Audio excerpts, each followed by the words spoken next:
I believe first and foremost that being a good provider starts with being a good human being, and that you will save more lives with kindness than you will with a defibrillator. And so I don't dabble, I anchor myself in talking about those things. It all starts from the type of person you are, and I think that I adhere to the notion that there are a lot of things that need to be fixed in EMS.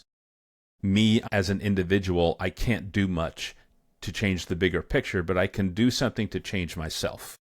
If you're on a journey that you don't want to be on and you can't get off, the only thing that you can change is you. And there are some things that we can do to mitigate some of the injuries that we occur in the immediate while we're thinking about the bigger picture. Welcome to Elevate, the gathering spot for first responders, their families, and the communities that support them. Hello and welcome back to the Elevate podcast. My name is Kyle Goodnight, your host. Don't forget to like, subscribe, and share, of course, anytime we are talking about subjects inside of the mental health space.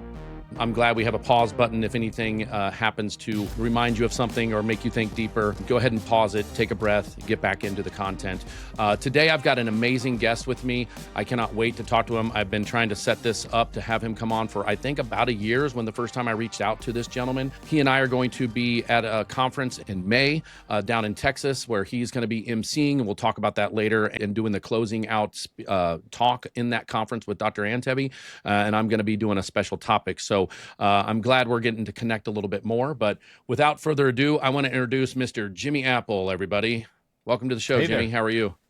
Great. Glad to be here.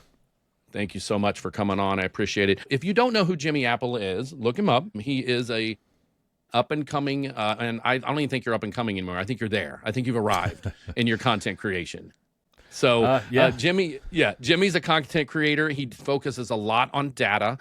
His videos always suck me in because he always has that hook at the beginning that gets you hooked. That's why they call it the hook. That makes you want to hear more because, I think in EMS in general, we don't really dive into the data that often. Our medical directors do, but us as, the ground people, we may hear it in training, but we don't do it a lot. And Jimmy has really found a niche in his data discovery and his data sharing. And Jimmy, just go ahead and tell everybody about who you are if they don't know you, and then we'll get into the discussion. Well, my name is Jimmy Apple. I'm a 20-plus year paramedic. I spent most of that time in 911. I'm in adult critical care, and now I actually do full-time pediatric and neonatal critical care transport. I have always been in love with learning and teaching, and not from the front of a classroom, but in the back of the ambulance. I've loved talking about education and sharing education and helping people to digest and break down concepts that they've been struggling with, and doing that on social media is a natural extension of that. And it's something that I've always wanted to do, which was be in some sort of forward-facing context, being able to share information and talk about the things that interest me. So I'm literally living my dream. That's awesome. And I do know prior to becoming, I've listened to your content enough, and you've shared it, that you were an electrician for many years prior to it, which is, I'm a handyman, and I've been in the trades as well. I did it kind of right along with my medical career, so I didn't have a true break in one from the other. But did one of the things that I read recently that you created or you spoke about, you were talking about the transition from when you were when you were at home every night with your family. And of course, once again, the Elevate podcast, we are going to be getting into some mental health discussions and talk about some things that Jimmy is going to be sharing, and some things that I want to ask him about it, because he has a good stance on this. He's grounded, like myself, on mental health. It is important. It is something that we should focus on. I mean, he's got a couple of very good points with that from our original discussion. So when it comes to that topic, we know you're a data guy. How much data do you know and can share a little bit about the data about the mental health, specifically on the acceptance of mental health in our space? Like, are you seeing more and more people accept it? People coming up to you and say, "Hey, I really like the content you made the other day on the mental health thing." I mean, anything like that you want to share? Well, there is data on the mental health issues affecting EMS. I don't have specific numbers in front of me, but people who are first responders experience higher rates of vicarious trauma, mental injury, anxiety, depression, severe diagnoses like PTSD, higher rates of substance abuse, higher rates of suicidal ideations, higher rates of suicide attempts, and higher rates of suicide completions. That's all data driven. We know that all of that is higher in the first responder community and in fire and EMS than it is in the general population. As far as data on acceptance, I don't have data on that, and that's a really good question. And it would be an interesting pursuit to try to quantify that through data. I think that at the very least, discussions on our mental health is becoming a very front and center issue. It has for a long time, but it's really reaching, I don't know if this is its peak. My theory actually is I've started to ask, are people starting to get tired of talking about this? That's what I'm worried about. And my stance on that is, if people are now getting tired of talking about it, then we've only reached the point we've where just scratched the surface. Started to make progress, because everyone needs to be talking about it. And we need to get those people on the periphery that are still trying to gaslight people for their mental health issues. These people are weak. These people, their whole personality is EMS. They come up with a lot of reasons for why someone may suffer from some sort of mental or moral injury on the job, other than just understanding that the job actually contributes to these things. You can't work 4 out of 7 days a week in a high-intensity job running 10 to 12 calls a day without starting to experience some sort of burnout or moral or mental injury. And I think that the people who are critical on the periphery are actually unaware of the injury that they have actually incurred themselves. And one of the first things to go when you've encountered this, when you're burnt out, it's is that pot calling empathy. the kettle black. Yeah, exactly. You start losing your empathy, and now you just have no empathy for the people around you, not realizing that you're all in the water clinging onto each other, and in some cases saying, I'm not drowning, you're drowning, Right. Exactly. Well, one of the things, and when you mentioned about how we quantify the data on, how it's being accepted and whatnot, one of the things that I try to attend every year here in Central Ohio is called the Phoenix Project. And my first attendance of the Phoenix Project was very well attended because they had a big name keynote speaker come in. He was a comedian, part of the Charleston 9, that tragic fire down in Charleston. He was one of the men that actually came in as the recovery team and recovered multiple people of his friends. And he has a very powerful story. I mean, Travis is just amazing speaker, an amazing story. That place was packed. We packed that. It was a big church. It was a big church that held, I think, 900 people. That place was standing room only. And, the second year was a little bit smaller at a different church of the same size. But, I wonder if the data we can pull from these standalone events that are talking specifically on the mental health of the first responder, if we can get the registrants, like who showed up, how many people registered, because that could be a starting point to say, hey, we have this many number of people in the world in EMS and fire and police, and we have this many people attending these events. And on that note too, I remember vividly when I was sitting in one of a lecture during it was probably 200 people in this day-long event. It was actually at our Columbus Zoo, and medical director who I'd worked with for years was up talking on stage, and we were going over the same normal stuff, right? 12 leads, and not that it's not great content, because it is, but I just remember, I was right after I had my incident, and where I was blindsided when I had to reach out and reach up to get some help. And I just remember thinking one thing: why are we not talking about this at every conference? At least one speaker. Like, that's how we normalize it. And that's my big thing. When I talk about this, I don't want to use the word stigma. Stigma has a stigma now, right? And I like to use normalize the conversation. If I injure my leg, I'm going to normally talk to you about my recovery, and when you injured your leg per se, right? We're going to have that good conversation. Oh, this is what helped me. This will help me. So when it's a mental injury, why are we not having the normal conversation and being open about it? And it was that, I believe that was in 2017, 18, right around then. And then of course, COVID hit, and that really made a lot of people aware of mental health as a whole. And do you think that maybe there has been an uptick in the understanding of first responder mental health and healthcare mental health because of COVID? Like, Absolutely. did you see the transition? Well, of course. I mean, and COVID impacted discussions as a whole that society was having about everything. It was certainly a point in history where it just impacted everything and everyone, right? Yeah. But EMS in particular became very stressed after COVID or during COVID, right? We had a little bit of a lull there before the Delta variant where we weren't actually very busy. Like the whole world just shut down and we were hardly running any calls. And then suddenly the firmament opened and we were busier than we've ever have been in our entire lives. And everything was COVID. And if we weren't running a call to somebody who had COVID, we were running to someone who hurt their leg or fell off a ladder, or slipped on a banana peel, but also they're positive for COVID. And it was I had something a motorcycle trauma that was that way.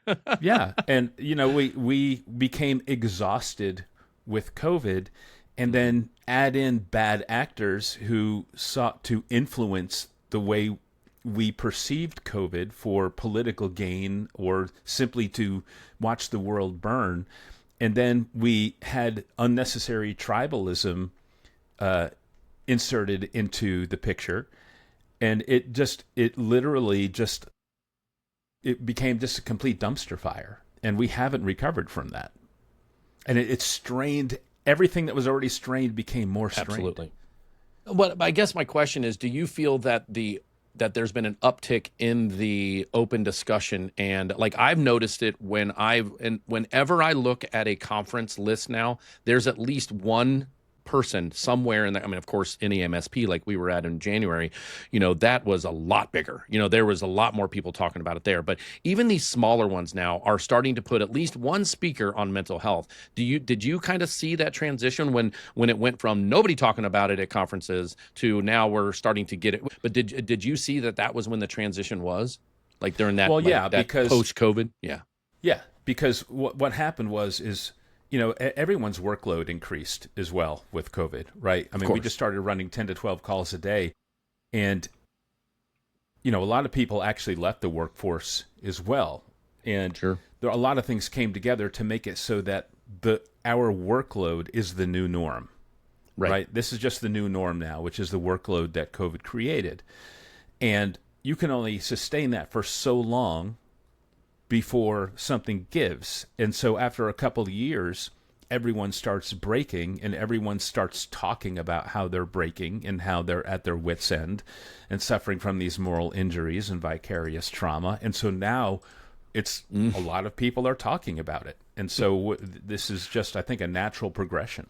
Yeah. And I think it's great. And I've never been one to shy away from my mental health ever since I was in college. I never shied away from it. I wasn't someone that was shouting from the rooftops that, I go to a therapist or I go do this or I wasn't like that. But whenever I was backed into a corner, even back then, I was like, hey, I need to talk to somebody. I need a mentor. I need to talk to somebody that knows how to deal with this situation. So I guess that's why I'm very open about my mental health. And you can look back at previous, those listeners that are in, you can look back at previous episodes and hear about my story and when I got blindsided. And it was actually some form of vicarious trauma that I had when I was a child, about 9-10 years old. In Boy Scouts, I had one of our Boy Scout, fellow Boy Scout people, he succumbed to carbon monoxide poisoning and became physically and mentally disabled. And I guess it affected me because that's the run after 20 years in the healthcare field and about 15 years of EMS. At the time, I had a family of 4 pass away from carbon monoxide. And it went downhill from there, for a few months. And it was, but when I realized that one morning I came home after multiple carbon monoxide runs from a different shift, that's when I realized that I said, something's wrong. I don't know what it is, and I need help.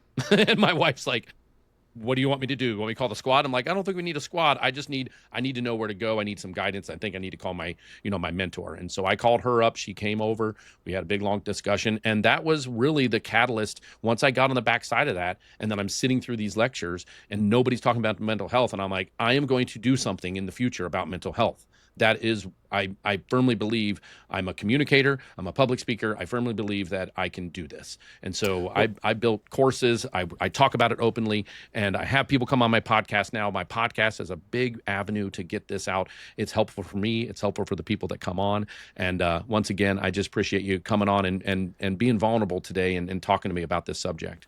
Yeah. So when it comes to talking about mental health and the notion of being afraid to talk about it, or the notion of there being a stigma to talking about it. And I'm going to ask you, kind of set this up with questions. I mean, I know that you're already on board with it, so you're just serving as the avatar to the people we want to reach.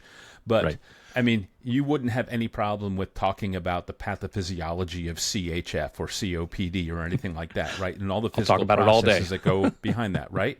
And if you had a family member or you were a first responder responding to somebody who was suffering from exacerbation of CHF or COPD, you would obviously rise to the occasion and help that person. And you would understand that this is a physiological process they can't control and they need help, right?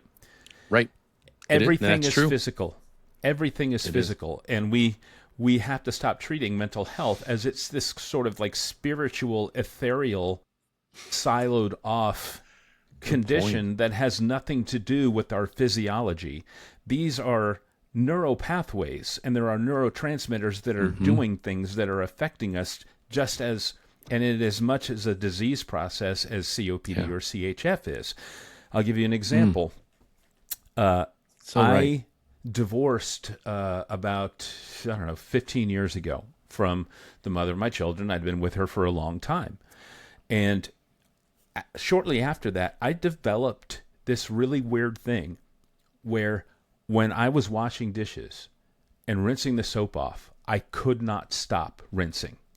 I just was afraid that I wasn't getting the soap off, and I didn't want to eat food that tasted like soap or drink out of a glass where it tasted like soap.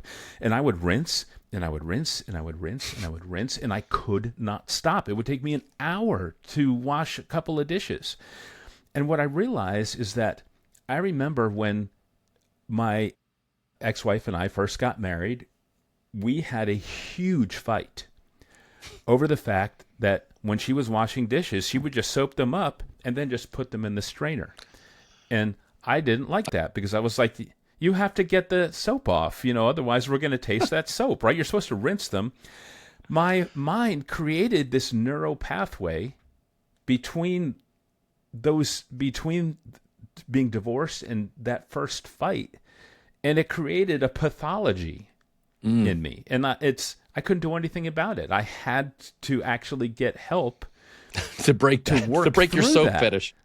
Well, I mean, it was a form of PTSD. Yeah, I get it. And I had to get professional help for that, and it was a pathology. It was a physical condition. It was a neural pathway that had been created that I had to work my way out of. And we just need to recognize that everything is physical, Yeah.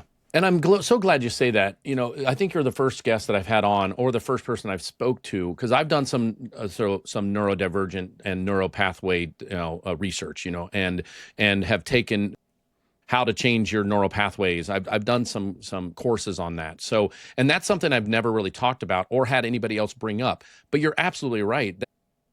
Our mental health, we don't feel that mental health is a physical health, but when you say it like you did, it is 100% of physical health. Absolutely, because we can do things with our teaching of ourselves of how to regulate our neural pathways with breathing exercises and meditation and even just petting a dog, or something that, like, if you love cats, pet a cat. Like, find something that you like to do, or something that you get pleasure out of that you don't even realize it, and just understand that is physically changing something inside your body to help you out. Now, how to navigate that, you may need a partner, whether that's a mentor, whether that's a therapist, whether that's whether that's a podcast. That's one reason why I do a podcast, is so people can get mental health concepts and understanding without raising their hand, but understand that they're still on some form of path to get the help that they may need. Sure. And let me just make sure, though, I think this is an important thing that we need to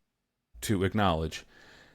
There are injuries that occur that can be mitigated through things like box breathing, meditation, healthy eating, exercise, that sort of thing. They're like something like burnout. You can mitigate burnout, or at least you can mitigate exhaustion. Burnout actually probably requires a location change, but it comes a point where you actually reach a diagnosis, and you're not going to change that with box breathing or, getting out and touching grass, right? I mean, that requires professional help, sometimes medications. I don't want to fall into the trap where people think that people suffering from manic depression are just going to be better because they're breathing fresh air. Correct. I agree. I thank you so much for having that follow-up on that. Mm-hmm. I do want to go back to something that you discussed, that we talked about, something that you've been speaking on recently.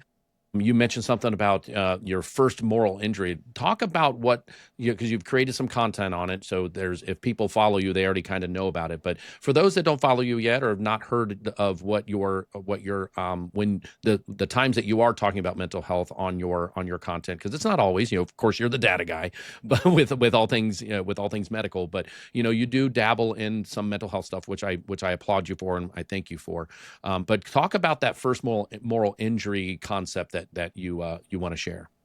Yeah, I mean, I try to balance my content. I think that we should be talking about mental health and provider mindsets. And I believe, first and foremost, that being a good provider starts with being a good human being, and that you will save more lives with kindness than you will with a defibrillator. And so I don't dabble. I anchor myself in talking about those things. Mm-hmm. It all starts from the type of person you are. And I think that I adhere to the notion that there are a lot of things that need to be fixed in EMS. As an individual, I can't do much to change the bigger picture, but I can do something to change myself. If you're on a journey that you don't want to be on and you can't get off, the only thing that you can change is you. And there are some things that we can do to mitigate some of the injuries that we occur in the immediate while we're thinking about the bigger picture. And one of the first moral injuries that an EMS provider incurs is the loss of what they perceived what EMS is. We set up expectations in EMT school and paramedic school that you're going to be out there saving lives, and that every call is going to be someone that you defibrillated or cardioverted or intubated or put some sort of medication in, or that you splinted or, gave ketamine or something like that. You put somebody on CPAP. Yeah. And in reality, most of what you're doing is community medical response. You are responding to community needs. You are an integral part of the social safety net, whether you want to be or not, whether you think it should be that or not. That is what it is. Right. And that creates almost this pathology in people. 911 is for emergencies only. 911 is for emergencies only. We just need to make it so 911 is emergencies only. If we could do that, we would have already. But we're not going to do that because we don't have a system with universal healthcare or single payer healthcare where people have 24/7 access to healthcare. Healthcare literacy is lacking, and yes, in some cases people do misuse the 911 system, but it is what it is. It is for all intents and purposes working as intended. And the one thing that we can do to mitigate this frustration and angst that has built up in people because of this is to actually set reasonable expectations for people at the point of entry into EMS. And that could mitigate a lot of the frustration we feel. Going into the field knowing exactly what you're going to be doing. There's a scene in the Dark Knight movie where Heath Ledger is sitting down with Two-Face, with Harvey Dent, talking about his plans. And he says to Harvey Dent, no one panics when everything goes according to plan. When you know exactly what you're going to be doing and how things are going to go, you mitigate that moral injury. Yeah. Wow, that's great. And that actually leads to one other thing I wanted to touch on that we even spoke of during our pre-call, is that how, we do know that the National Registry says that we should have some sort of mental health training in the beginning stages, in those early classroom settings. But I have talked to several people and several, for lack of better terms, directors of our industry for teaching our up and coming students. And I said, what are you doing about mental health when it comes to discussing it, on a normal basis? Oh, we have a therapy dog come in once a quarter or once a semester. I'm like, what? That's we don't set some expectations about how we could possibly feel. So I have a strong opinion about we should have a much bigger role in our early education process. Something, because habits form only after time, right? You can't just talk about it once in a 2-hour session or pet a dog for a half a day during your semester of having a therapy dog come in. You have to change a habit over time. So, a semester is a thing that happens over time. It usually happens over 10 weeks or so, maybe a little bit longer. What any thoughts that you've had of how we should pressure the education system to put something better together and have something that, we don't want to scare away people either. We don't want it to be gloom and doom, but how do we get that into our education system? Do you have any thoughts on that? How do you get mental health into your education system? In the beginning stages. There needs to be as much education as to what mental injuries are as there are physical injuries. Like if your coworker, we've all had coworkers that have suffered their own heart attacks or have their own strokes or developed some sort of, they had asthma or they had diabetes and they had to manage it while they're on the job. And, because we were trained in that and educated in that, we understood it. But we have all these patients that have these mental health processes. They're bipolar, or they have PTSD, or they suffer from severe depression or manic depression, or, conversion disorder, or some sort of compulsive disorder, and borderline personality disorder. All these disorders, they're schizophrenic. We have very little education on that. Right. And if we had as much education on that as we did because we see those patients to orders of magnitude more than we see STEMI patients and stroke patients and multi-systems trauma patients, it just makes good sense that we should be educated in that. And if we were educated in that, we would be educated as to what we were experiencing collectively and individually, and we would be better equipped to not only to have a greater level of understanding, compassion, but we would be equipped to help. Yeah. Yeah. And that's a very interesting angle, because yes, we do have, we touch base on mental health emergencies for our patients. But, I think what I'm hoping for eventually someday, and I've got some connections with people that run different EMS systems and EMS educating systems, that I'm starting the discussion to say, hey, how can we put together a curriculum that, 1 hour a week, we talk about our mental health, or however that looks. I don't have the answers yet of how that would look and how that could be presented in the time frame that you have to shove all the other stuff in. But I think it's important, and I think it's something that if you're listening to this and you're part of an education system, that you should really dive deep into, figure out a way that you can not just have a therapy dog come in once a semester, but on a weekly basis, for a semester or two to get the habit of understanding what your own mental health is. I think that's one place we can start to mitigate a little bit of that first moral injury. We can prepare them for that first moral injury that you spoke of. Yeah. I mean, well, first of all, I want to spend half a day with a therapy dog. So I'm just going on record to say that, right? Don't get me. I don't say take away the therapy dog. Bring him in. I'll take the therapy dog, but bring him in every hour for each week. That's fine with me. Listen, if you're a company that has hundreds of employees, why don't you have a mental health professional on the payroll? I'm not talking about giving someone a coupon, to get 4 free therapy sessions. I'm talking about that every 2 weeks you get an appointment with that person. As just, and you can go in there and you can be as vulnerable as you want, and you can be as withdrawn as you want. The goal is not to make you cry. The goal is to give you an opportunity to talk about whatever it is you want to talk about. And if you're threatened by that sort of thing, or you think it's weakness, then you don't have to go in there and cry. You don't have to go in there and say that your dad was mean to you one time.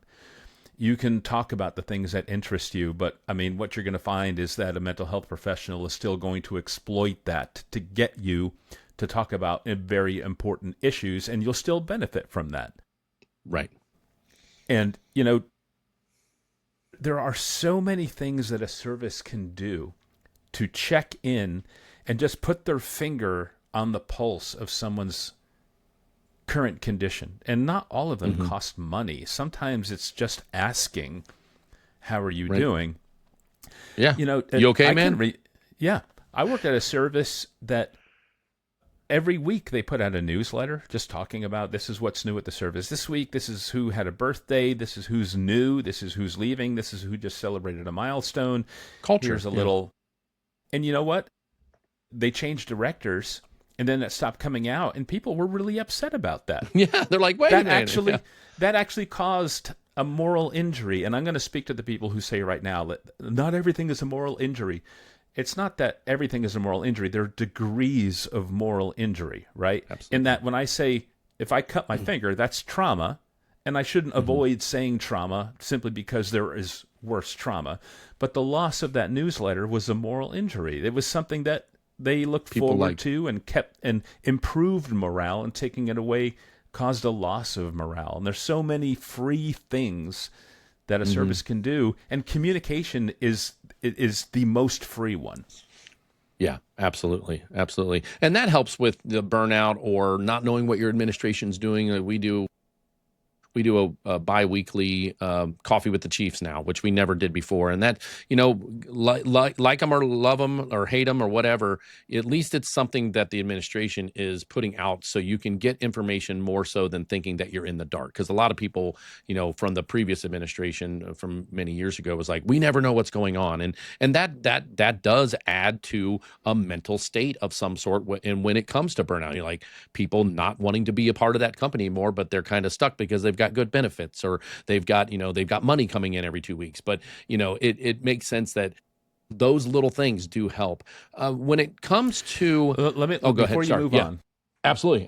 Here's another thing that I think we need to consider too, is that when EMS started, in the early 70s, after the white paper established that we needed some sort of field response, what we developed was skilled labor that were technicians. That were responding to a very defined set of circumstances. People who had experienced trauma or some sort of high acuity event that could not survive without some sort of technical interference under the close guidance of a physician. What EMS is now is something that requires a professional response. And when I say professional response, I'm not talking about in that you are acting professionally and that it requires a profession. EMS is not a profession. It is considered skilled labor in the workplace hierarchy, along with the trades. And I'm not saying anything to be edgy. That's just how it's defined in a workplace hierarchy. A profession tends to be degree oriented. They set and they define their own standards. EMS is not that. Right. And So we are this technical field that is a support role that is educated to deal with a very small part of healthcare that is sent out into society to try to provide a service to people who demand so much more knowledge. You have to have an understanding of more than just acuity.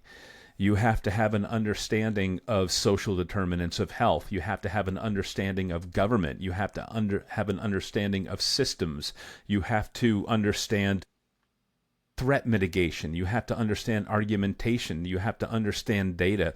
There are so many things outside of the 14 skills and 44 protocols that you have in order to be effective, in order to actually provide what society is demanding from you, that we cannot avoid the degree discussion anymore, and how degrees actually enhance your ability to deal with that and mitigate the frustration that develops and the injury that occurs because you're not equipped to deal with that.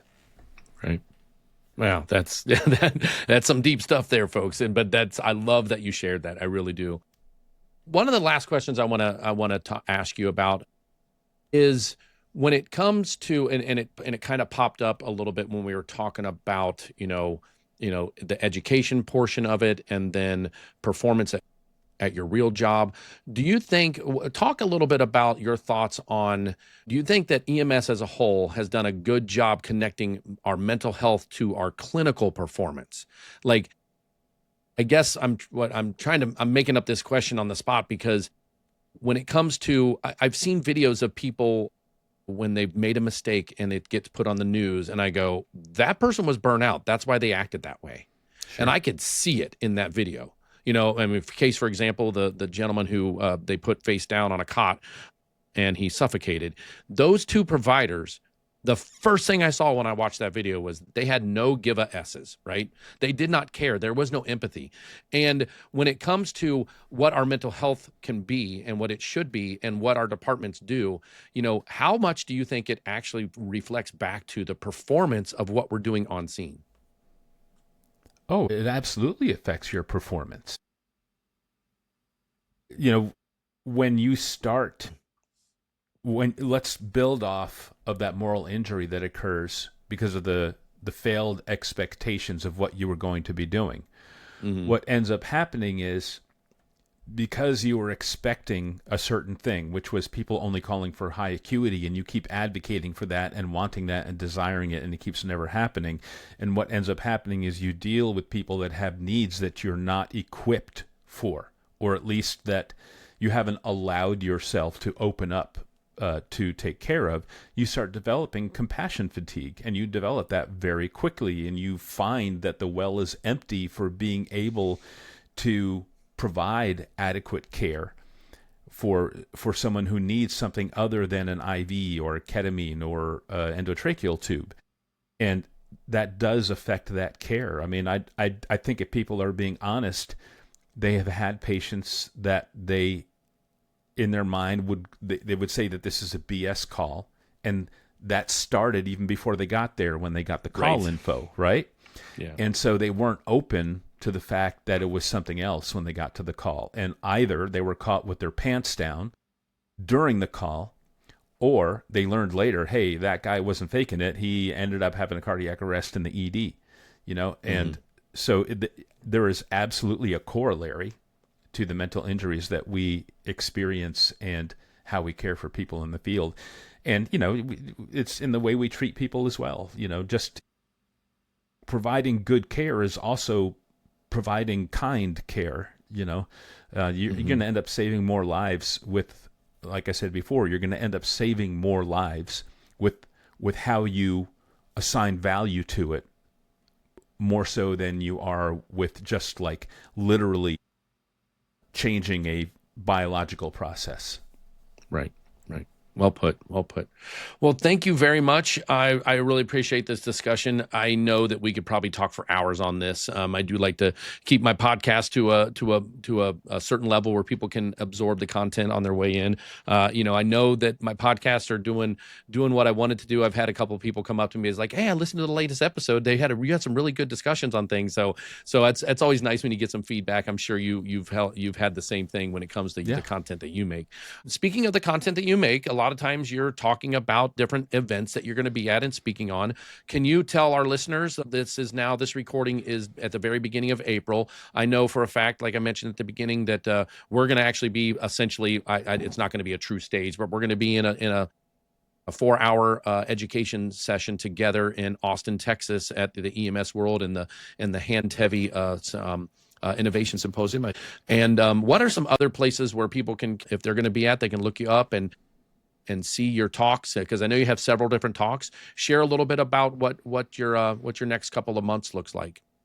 Well, I will be at ESO's WAVE conference next week, and I'll have 2 talks. One is on the role of technology in cardiac arrest. It's one of my favorite presentations that I do, and one that I keep current. And I'll also be doing a talk that has been a keynote for me this year, which is called Kids Are Little Adults, where I kind of break down dogma that surrounds the way we are educated and taught on how to approach pediatrics. I will be present at EMS World Live to be available to meet people and talk to people and go around and kind of like work the floor and everything like that. And then, of course, I'll be hosting Peter Antevi's event there. And, FAST is going to be going on at the same time. FlightBridge's FAST conference. Mm-hmm. In June and July, I will be in Nebraska and Oklahoma twice. Nice. Off the top of my head, I can't name all of these names. It's just too much for me to keep track of without my calendar in front of me. In August, I will be at the Kansas EMS conference. I will have something going on in Iowa, another Texas conference this year. I have another Oregon conference this year. I will be at EMS World in Orlando. That's what I know I have on the docket right now. That's awesome.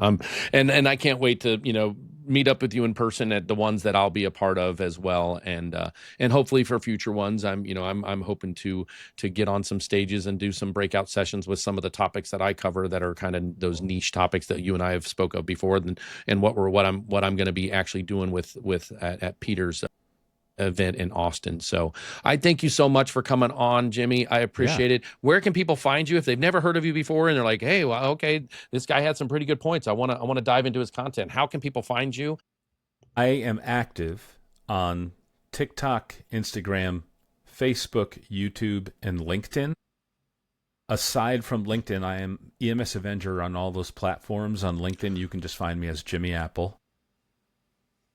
And my podcast, also the EMS Avenger podcast, is on YouTube and all the major podcast platforms, and that comes out every 2 weeks. And I use that to what I like to do on there is talk to other people about specific topics or concepts. Awesome.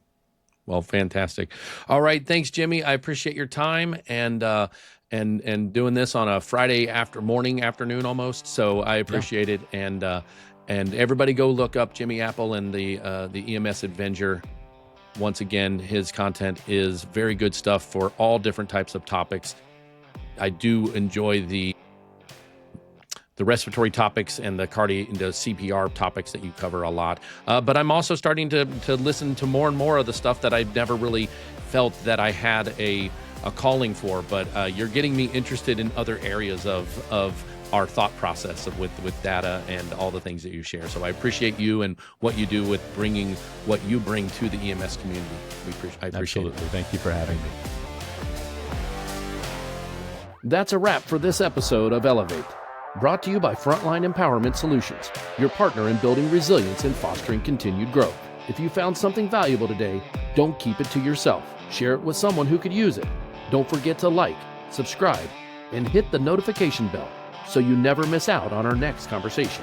We're here to bring you more stories and insights, all aimed at strengthening the first responder community. Together, let's keep elevating each other, one episode at a time.